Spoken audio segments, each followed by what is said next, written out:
шүүн тунгаай. За энэ маань хин нэг хүнийг шүүн тунгаах асуудал ерөөсөө биш.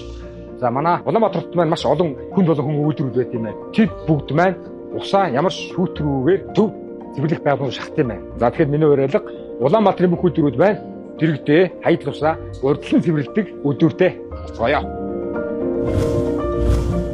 Улаанбаатар хотын бүх үйлдвэрүүд хаягдл усаа урьдчилан цэвэрлэдэг болчих юм бол төв цэвэрлэх байгууламжийн бохирдол 33.3%-аар буурна. За мөн дээрээс нь 97% цэвэрлсэн усыг туулгал руу нийлүүлэх нэ. Ганцхан үйлдвэр гэлтгүү жирийн иргэн аж ахуй нэгжүүд өрх айлууд маань ч гэсэн бас өөрсдийнхөө боломжоор усаа шүүж тунгаагаарай гэж та бүхнээсээ хүсэж байна. Би нэг видео үзсэн. Ер нь хүмүүс хаягдл усны бохирдлоо нэг үе бодвол их анхаардаг болсон байсан. Аль болох хогоо суултуурт хийхгүй байх зэргээр дор бүрнээ үйлчлээ хяндаг болжээ.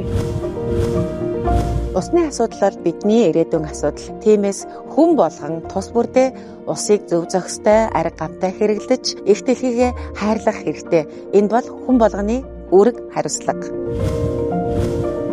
Ус бол одоо жандман ирдэг. Ус байж өөр хүмүүс маань цаашдаа эрүүл сарвал амьдрах нөхцлөөр хүрдэг юм аа. За тэгээд аж ахуй нэгжүүдээ одоо энэ хаягдл усаа урьдчилан цэвэрлэх тийм байгууламж барьж одоо ирээдүйн болсон хойч хүүхдүүдэд хөрөнгө оруулахыг одоо уриалж байна.